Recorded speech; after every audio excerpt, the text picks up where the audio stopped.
Hello, I am back. This is not a full episode of Autism Goodness. I thought I would interject some shorter form content. If you follow me on social media, I have a very small following. I frequently do things called used to be called Juju updates. Juju is James the Second's nickname and has been his nickname, but now I've changed it to James Two Updates because he's an adult, and I usually only call him Juju at home. Like, if we're out in public, I never refer to him as Juju in public. It's just my little private nickname for him, and he's fine with it. So, I think I'm going to do one of those updates live in person here. So you got to actually get to hear me talk about it and see all my inflection and my crazy facial expressions. So the funny thing about autism and being an autism parent is that for some reason, some people would like to assume that you have it all figured out. Um, I don't know if it's like they're just confident in your abilities or they're just it might be more of this latter. Like it's they just want to think that it's all okay so they don't have to worry about it. So they just are gonna say, "Oh, you got it all figured out, right?" Like, no. So someone asked me recently, maybe a month ago, so do you have all James's stuff figured out? Referring to like all his like the whole adult transition stuff and like programs and all that, and I just kind of just sat there for a beat and said no, no I don't, and they got quiet. I guess it made them uncomfortable, but it's true. I don't. It's still a very active situation. When I say I don't have it figured out, it's like we're doing things and he's in the programs that I mentioned before, but I don't know quite what the future looks like for him because everything's still very much in motion. So and very much trying to figure it out. So I'm going to talk about like kind of this past week. So I talked about his current program where he's in it's the school that he's at is through our district, and it's not necessarily like a typical classroom setting where he goes on the bus to school like he did before.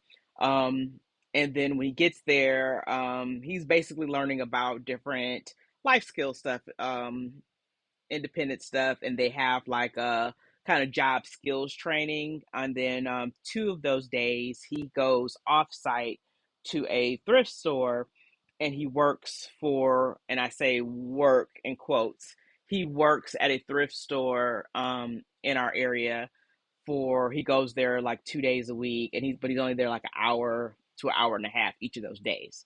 He's not getting paid. He's still very much in like training, figuring out, trying to understand his skill set, trying to understand what he can and can't do, stamina for things. Is he able to work independently? Trying to figure out all those things to understand what skills to work on to make him more employable. So, so he's in that program.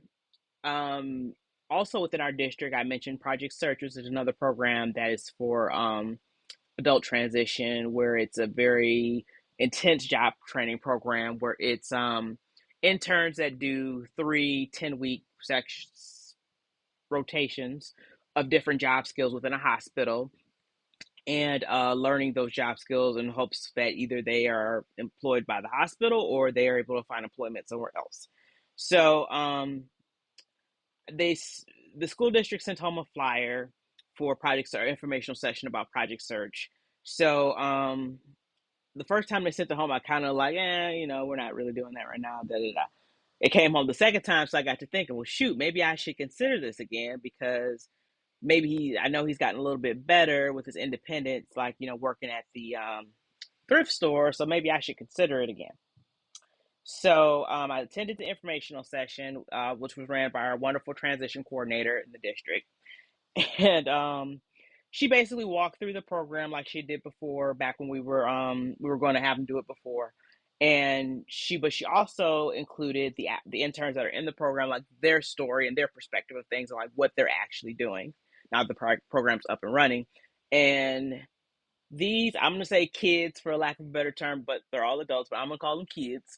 These kids are really doing amazing things. Like there's one person that is working like in the surgical area where he gets all the rooms prepped, he cleans the rooms, he actually calls patients back, things like that. There's another person there, another student intern, where she's working in the food service area within the hospital, and she's like preparing food, hot and cold food services, serving food, and she's doing so well that she's they already offered her a job, and they're only like on their second rotation. I told you it's three rotations. She's only in the second rotation. They already want to hire her. She's doing that well. Granted, she cooks a lot at home. That's her like her thing is cooking. And there's another kid. He is working in the building maintenance area within the hospital. The guy at the hospital, I guess, is head of the building maintenance. He basically reached out to the transition coordinator and asked if he can get an intern because he has a son that's 30 years old with autism, and he really wanted to be involved in this program and really help mentor someone. So he's kind of taking this guy under his wing and like teaching him all the things about building maintenance. So he's this kid's all over the hospital with this guy, just working on different building maintenance projects for the hospital, which is amazing. So heard those stories. I always knew it was a good program, but now you're actually seeing it up and running and live and seeing, interns work and do things and having pride in what they do. So I sat on it for a little bit, and then I reached out to the transition coordinator, who's amazing. Like, she's always available, open door. I can contact her for anything. So I reached out to her, copied his teacher, said, hey, kind of considering having James look at Project Search again. I know he's doing better, at the thrift store, but I know that's limited. Wanted to get your thoughts. So she said, you know what, if you are available, we're going to have him do a tour, and like some other students do a tour of the hospital to see about Project Search and learn about Project Search. Do you want to just join on that tour if you can see it live and in person? I said, sure. So I went on the tour.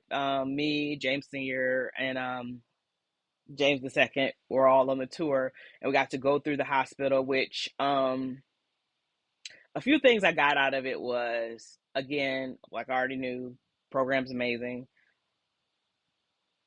The navigating the hospital is like yikes, like very confusing. So for me, so like trying to have him, and I know he would learn it, but just like me trying to think about him navigating the hospital to do different jobs, that was kind of one thing that stood out to me. The other thing that stood out to me is that they're doing so many different things within these internships. And right now at the thrift store, they only have him focusing on one task while he's there. And he does it well independently, but it's still only one task. So I haven't really seen how he does with multiple tasks in a work setting, and being able to do it independently. And for Project Search, they're pretty independent. Like, they would work up to that, but the whole point is that they are going to be working independently. No one's going to be there holding their hand to do these jobs. These are actual real jobs that the hospital would hire for, that they're learning. And the skill sets that they're learning there are skill sets that they don't necessarily have to can only apply for hospitals. They can like take these skill sets and apply for multiple different things that are out there that they will qualify for. So it kind of, I wouldn't say bum me out. Not really bum me out, but it's just like, I think we just got a lot more work to do with him and understanding what he can and can't do, and trying to kind of build up the skills of being able to work independently, and how do we go about that. So I basically, I talked to James Senior, and he pretty much confirmed, because when you think about it, a 30-week program, that sounds like a lot of time. 30 weeks is not a lot of time, especially if you're at the end of the 30 weeks, the expectation is you should be ready to find a job. Because in addition to the actual job skills training, they're actually training these interns how to apply for jobs, how to interview. Like, they're it's like the whole shebang. So at the hopes at the end of this is that they should be able to find a job from this. And so I just don't know if that's enough time for him to do all the things, learn all the things, get all the things, and be able to apply the things and to apply for a job. I just don't know. And when I have that kind of doubt, I don't want to just push him into something where I have that doubt. Now, if you ask him, he's down for whatever. He's like, yeah, whatever, I do whatever. I don't like. He's very, when I talk to him about any of this stuff, he's very much like, whatever. I don't care. Yeah, that sounds great. Like, he doesn't. And when went and talked to him, I was like, I think you should learn a little bit more in your current program before we consider like a project search type program. He was fine with that. So it's not like I'm like breaking his heart, like, oh, you can't do that. So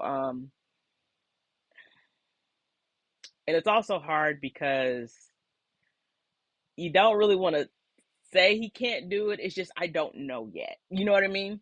So I just don't know. So when I don't know and I have no certainty about things, I'm a little more cautious before just throwing him in there.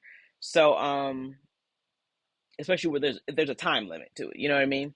With the program he's in now, he can do it until he's 26. Most kids don't do it that long, but he can conceivably. Um and I'd like to also see if he can also pick up the summer work program he was in before with MRS, even though MRS is MRS, but at least it is good experience for him to actually work somewhere for extended period of time, 5 days a week, get a paycheck and all that. So it's good training for him at least. So I do want to see how he does doing a third summer of that too. So I did reach out to MRS to say, hey, haven't heard from you since September and they're working on putting that together. So hopefully he can do that this summer. So I like to slow walk it a little bit to kind of see, because it's just, yeah, I'm trying to find the right words here. It's just, I know people, sometimes you have a burden where, and I try not to come off like I know it all, I got it all figured out. I try to do this to be honest, like, I don't. I'm scared. I'm scared a lot of the time. So I'm figuring it out in real time. I can share with you what I've been through, but I'm just figuring it out real time. So a lot of things I don't know yet. So, and as I find them out and as I experience things, I will share them to hopes to help the next person coming behind me or the next person experiencing the same thing. But I want to keep it real too, right? Like, you're not gonna know all the time. So you're not. And it's okay not to know or have it all figured out. But I think you do your best to try to make the right decision with the information that you have. And the information I have right now is not giving me the warm and fuzzy of throwing him in this program that has like a definitive end date on it, a very like quick end date. So yeah, just something we were going through this week. And then so his teacher, so at the school he's at now, or the program he's at now, he does have like a teacher, and the teacher like kind of help facilitates everything. And like he sent me aside after I sent the email to the transition coordinator and his teacher saying, hey, thank you for inviting me to the tour for Project Search. It was great to see all the interns. I'm really proud of all of them. They're doing amazing. But I think we're going to hold for right now. Let's see how he does. Maybe another year of life skills and maybe reassess, maybe have him do summer work again at MRS and just assess again at a later date. And then his teacher reached out to me and said, sent me an email and said, James is a pleasure to have in class, and truly does his best. He's going to be just fine, especially with the family like you guys backing him up. And I'm trying not, I'm not gonna cry, woo. But like, you just don't know. That feels amazing to hear sometimes when you feel like I just told you I'm scared and I have uncertainty. And then for someone to kind of see you like that, it's really he sent the right message when I needed to hear it. So if you have someone in your life that is autism parent, and we go through it all the time. We're always, well, I'm going to speak for myself. I always feel I'm not doing enough. I always feel that I'm not doing enough. I should have did this, maybe I should have did that. I'm always second guessing, I'm always researching. I'm just always trying, and I think we all try, like all kinds of parents, even with neurotypical kids. You're always trying your best, and you have the best intentions. At least if you're trying to be a good parent, you're doing that. And you just really tried to do your best. And right now, just trying to make the best decisions for him. And I do want James to have a fulfilled life, and I want him to be able to have employment, whatever it is, something that he goes to every day, he has pride in, he feels fulfilled doing it. Um, Whatever the money looks like, we don't know. We don't know what he'll do, but I want him to have something that he goes to every day and he has some pride in it. He's a very hard worker. That's the main thing everyone always says. Any teacher, any person like he is, or even his transition coordinator, like he's such a hard worker. I was like, yeah, because she said, do you think he has the stamina to work like a 4 or 5 hour a day? Because at Project Search, those students are working like 5 hours a day, 4 to 5 hours a day. And I said, I think so. I think if he knows what he's supposed to do, he'll work as long as you need him to, because he is good. So he will do whatever. And once he genuinely wants to do a good job, he doesn't just do things half-heartedly. If he does something and you tell him this isn't good, you have to do better. Okay, I'll do better next time. I will. I'll fix it. Like, he's very much a pleaser and a hard worker, which those are both good skill sets to have. Um, so yeah, just wanted to share a little bit of the week of Autism Land, and hopefully this is helpful. Yeah, it's just you just have those weeks, and then the next week might be something else, might be nothing, who knows. But everything I just want to communicate, it's still a very active situation. So I don't have it figured out. He doesn't have a job. He is in a program where he's learning, so we're still trying to figure out what that looks like. It's not all buttoned up in a bow, like, it's not. So bear with me and stop asking me if I got it figured out, because I don't. So if the point comes when I have declared I figured it out, you will be first to know. But until then, stop asking me. No, I'm just joking. No, I'm really not. Stop asking me if I got it figured out. I don't. Um, I don't. It's just all about experience sharing. I don't think any parent has it figured out, to be quite honest with you. So that I don't think that's exclusive to autism parents. I'm sure a lot of people can attest to that. But anyway, that was the James 2 update for this week. If I have anything to share next week, I'll pop back in with a little short snippet for that. But until then, see you next time.